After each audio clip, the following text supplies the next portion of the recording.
My name is Pierre-Louis. I'm French, as you can tell by my accent. I am a producer, songwriter, DJ sometimes, and I founded an online music platform called Aisemusic.com. I remember first time I listened to music was probably with my granddad when I was around 3 years old, and we used to have nap together, and he was listening to some jazz men such as Chet Baker or Count Basie. This had big influence on my work after this, and I quickly wanted to start playing an instrument. So I asked my parents to go to the conservatoire of my town where I used to live in France. And the problem was I really wanted to play the piano, but the waiting list to play the piano was 3 years, and I was very impatient to start music. So I decided to go to an instrument that nobody really wanted to play, which is the French horn, and that was the first instrument I played. French horn was a great experience because it gave me a strong background, a strong musical background, a very strong discipline, and I think that was that's what gave the foundations of my work. Now I always try to do something which is quite strongly structured.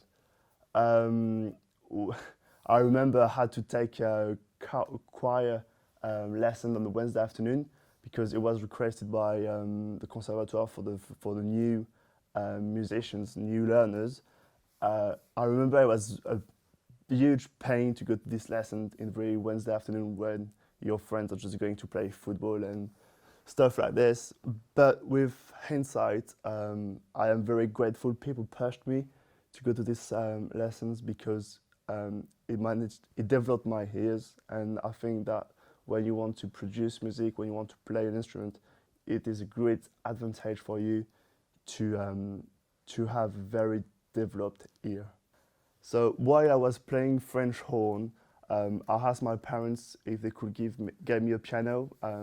Well, obviously I didn't know how much it would cost, and they didn't bring me a piano, but they brought me a synth, and I remember that I used to spend hours on the synth all the night, and I was amazed by the fact that you can play different instruments just with a keyboard, and this gave me an insight at a wide range of instruments.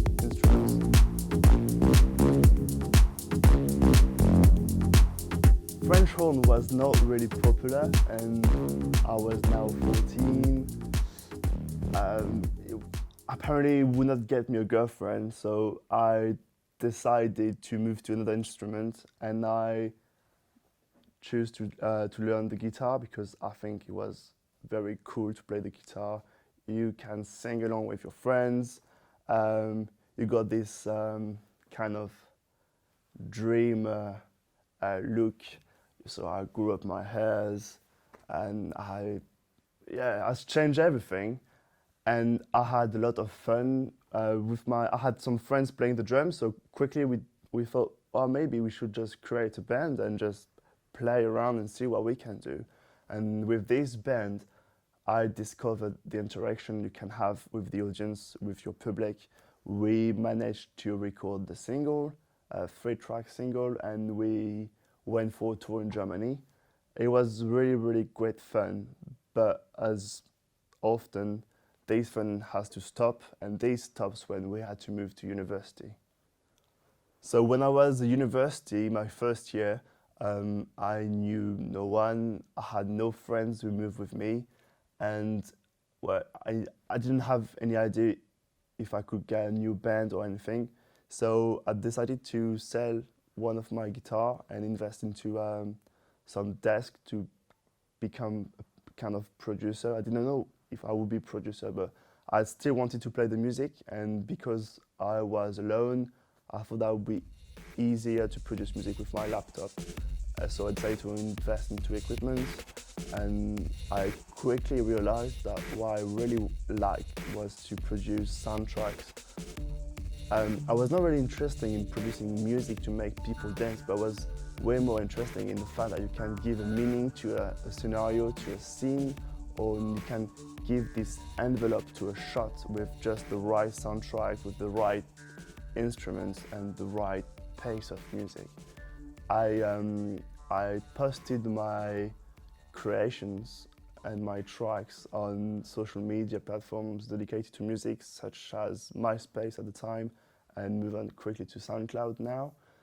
And these allow my work to get exposure, and people started to contact me and socialize with me to get better insight in my work and what was my inspiration and why I was writing this kind of music and not music to make people dance. And some of them was really attracted by my my artistic world, like my universe, I can say. And some of them asked me to DJ for their party. So I DJ to private parties, birthdays, a club in Rennes in France called Delicatessen. And I found what was missing with my production work.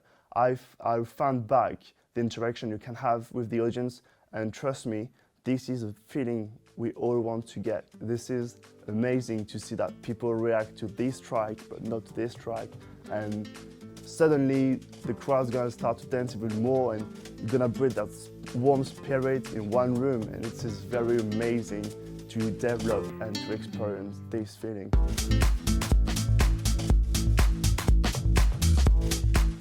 So at the moment, I'm working in a project with some friends. It's an ambitious project we've developed with it's like 8 of us included in the project. What we try to do is to promote tracks, artists, and independent artists. And everything is marked by the inspiration of the moment. So every day when you go to the website, you find a new track or a new artist, something new every day, new content. So we try to influence you in a way, because we want to give you inspiration with our work and with the work of our artist. And we also try to make you discover or rediscover something that you may enjoy, because we are quite a big team.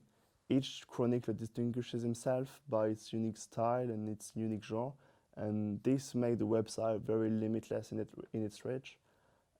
In the long term, we would like to promote and collaborate with more artists, because what we're trying to develop is to create an innovative link between visual art and music talent. So producing movie tracks has always been my main goal and my target, kind of like my very deep passion.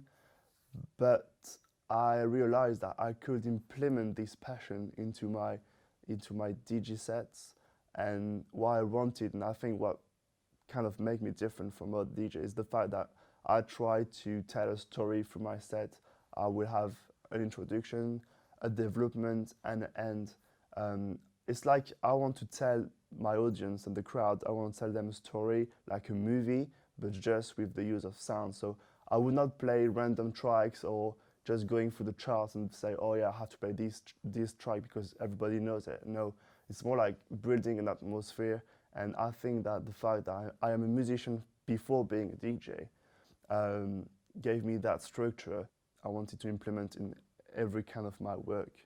So even if you don't do the thing that you really want to do, as long as you're in the industry, the area you're passionate about, you have to try a lot of different jobs and roles, and this will give you experience and skills that you could always transfer to your main target. The music industry is a very competitive market, and you have to do your research, plan ahead, be proactive, and have this self-starter attitude. It's really important that you are flexible and multitask, because it's not only about producing tracks and make people dance, it's also to create your own identity, develop your brand, your own brand, and market it. You have to be approachable to people, but you also have to approach people. You have to constantly deal with your production work and your marketing work. It is really important that you use all the tools and all the skills you have, whether they're social or IT skills, to try to stand out and develop something that is different from the million of people producing music. Thank you.